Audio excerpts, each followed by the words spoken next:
Jurnal Club Laboratorium Psikologi Universitas Negeri Yogyakarta yang berjudul Mini Workshop Tips and Trick in Qualitative Research di hari Jumat ini. Perkenalkan, saya Sharon Maurak Pinata selaku MC dan moderator pada acara mini workshop kali ini. Assalamualaikum warahmatullahi wabarakatuh. Selamat siang.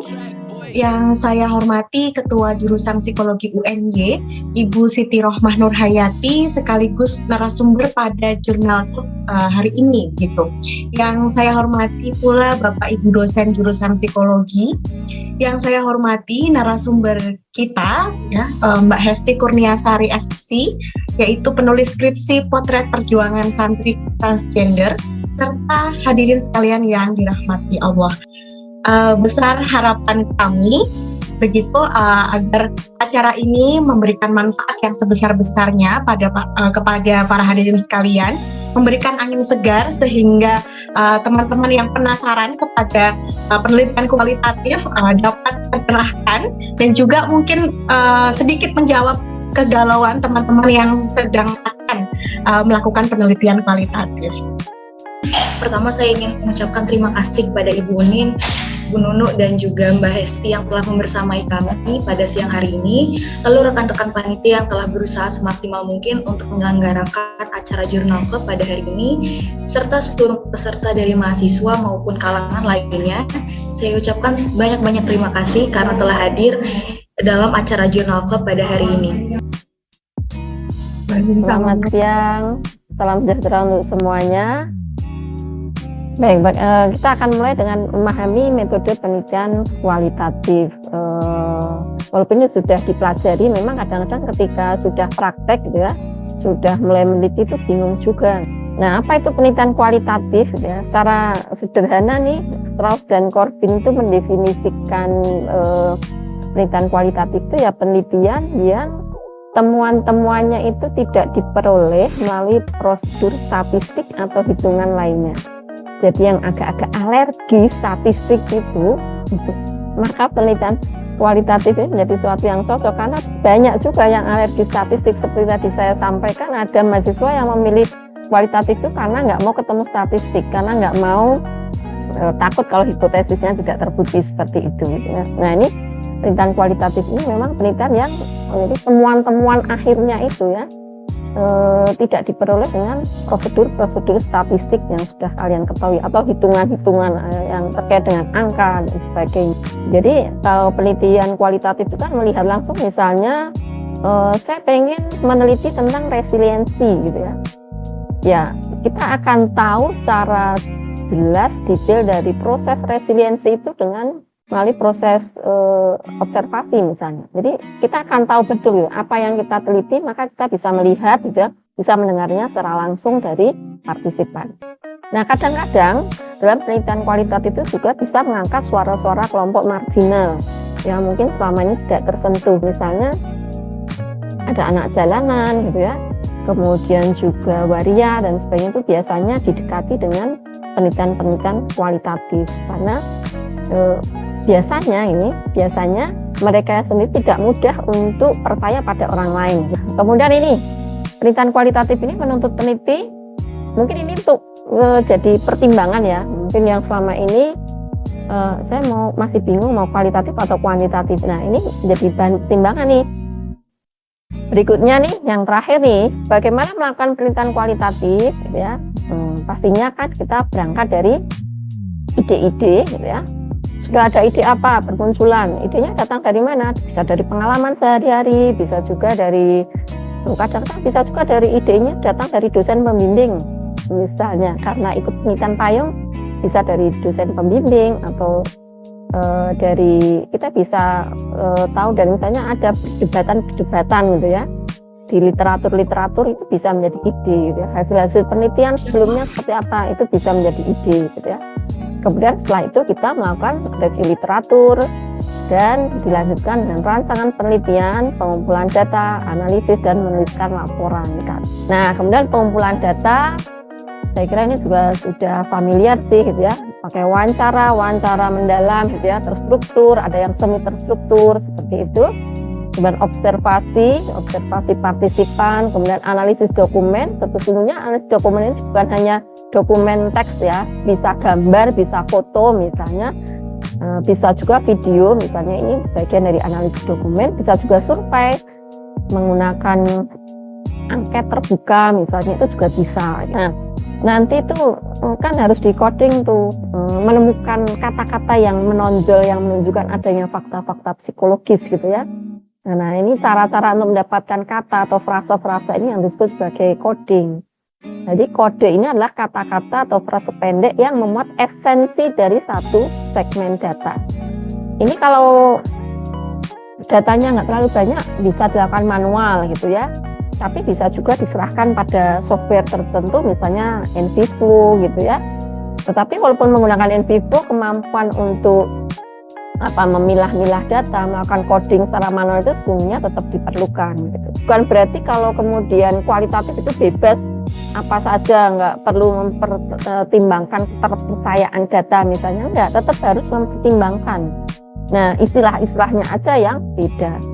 Nah, ini makna validitas dan reliabilitas, bahwa makna validitas dan dalam penelitian kualitatif ini memang beda maknanya dalam dengan penelitian kuantitatif ya. Jadi validitas itu lebih bermakna peneliti mengecek ketepatan temuan dengan menggunakan prosedur yang tepat, yang adekuat, yang prosedur yang benar gitu ya. Makanya tadi termasuk bagaimana kita melakukan member checking, gitu ya, triangulasi. Gitu. Kemudian reliabilitas dalam penelitian kualitatif bermakna bahwa pendekatan yang digunakan peneliti konsisten dengan peneliti dan penelitian lain yang kita gunakan itu memang bisa dilakukan oleh peneliti lain. Kalau kemudian ada orang melakukan hal yang sama gitu ya, itu tuh bisa menduplikasi. Sebelumnya terima kasih untuk Mbak Sharon selaku moderator. Saya meminta izin untuk menyampaikan beberapa pengalaman penelitian saya yang berjudul Potret Perjuangan Santi Transgender lanjutan. Kenapa kok ambil judul ini nih, transgender? Yang pertama, isu ini tuh merupakan isu yang pro dan kontra di masyarakat. Ada dosen juga yang sedang mendiskusikan tentang bagaimana isu transgender ini terjadi, terus saya kayaknya seru nih. Tapi kita juga nggak boleh lupa bahwa ketika mau penelitian kita harus berangkat dari masalah, makanya itu harus ada studi pendahuluan. Nah, studi pendahuluan ini saya lakukan waktu mata kuliah studi kasus sosial, dan waktu itu turun lapangan langsung dan coba untuk wawancara, melakukan pendekatan dan lain sebagainya. Nah, ini saya jadi kayak kepo, gimana sih dinamika aspek kehidupan mereka secara kompleks ya, nggak cuma satu aspek aja. Judul ini sebenarnya adalah judul yang tidak disarankan untuk diteliti. Jadi judul ini tuh sebenarnya tidak di ACC. Waktu itu di isu-isu psikologi. Karena apa? Karena sensitif. Akhirnya saya konsultasi ke dosen pembimbing, Pak Banyu. Pak Banyu hanya bilang, senyum sama saya, nggak apa-apa, psikologi itu memang ada yang sensitif, ada bagian yang memang harus dikulik. Tapi tantangannya adalah bagaimana kita mengolah sesuatu yang sensitif itu menjadi suatu informasi yang menarik, informasi yang bisa bermanfaat. Jangan sampai kita penelitian tapi kita nggak melakukan studi pendahuluan dulu. Biasanya kita tuh udah, wah kayaknya topik ini seru nih, wah variabel ini seru. Tapi pas nanti di tengah-tengah mau ambil data, bingung, subjeknya mana, kriterianya apa. Makanya harus cari masalahnya dulu, baru lakukan penelitian. Paling penting, identifikasi masalah. Balik tadi, kita harus tahu identifikasi masalah-masalah yang kita dapatkan itu apa. Ini contohnya satu, sebenarnya ada banyak, cuman ini buat contoh aja. Ini dapat dari studi pendahuluan. Batasan masalah ini penting banget. Pentingnya kenapa? Karena ini yang nanti akan mengarahkan penelitian kita nih, dari awal sampai akhir. Jangan sampai yang awalnya kita mau neliti A jadi ke B ke C. Oke. Kerangka berpikir. Nah, ini yang paling asik. Karena kerangka berpikir ini yang memungkinkan kita untuk mengarahkan kita, proses penelitian kita tuh mau dibawa kemana sih? Dan yang paling penting adalah apa yang kalian pikirkan, kerangka berpikir kalian itu bisa dipahami juga sama dosen pembimbing. Jadi sinkron. Di penelitian ini saya ambil fenomenologi karena saya pengen tahu pemaknaan mereka seperti apa secara lebih dalam. Terus setting penelitiannya, Pondok Pesantren Waria Al-Fatah Kota Gede. Kenapa di situ, Kak?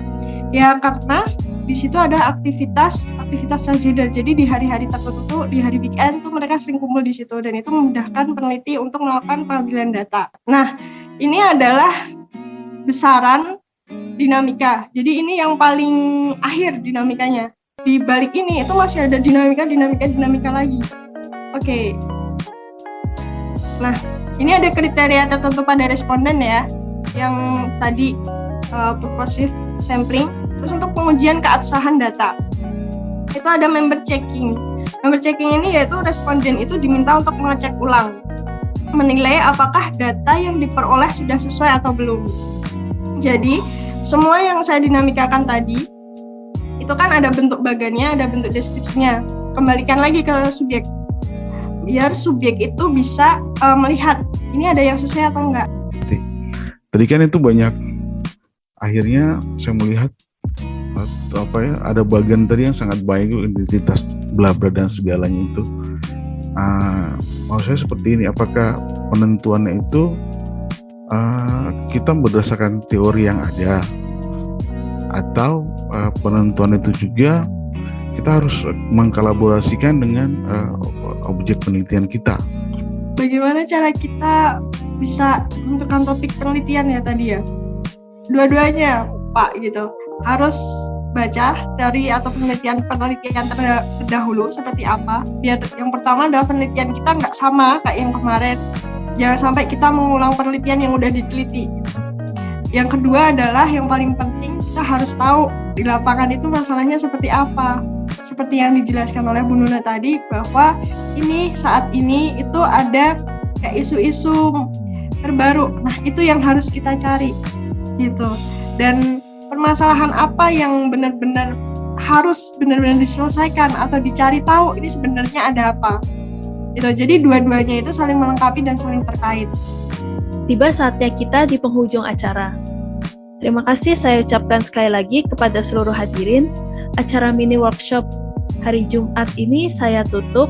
Wassalamualaikum warahmatullahi wabarakatuh. Selamat sore, selamat kembali beraktivitas.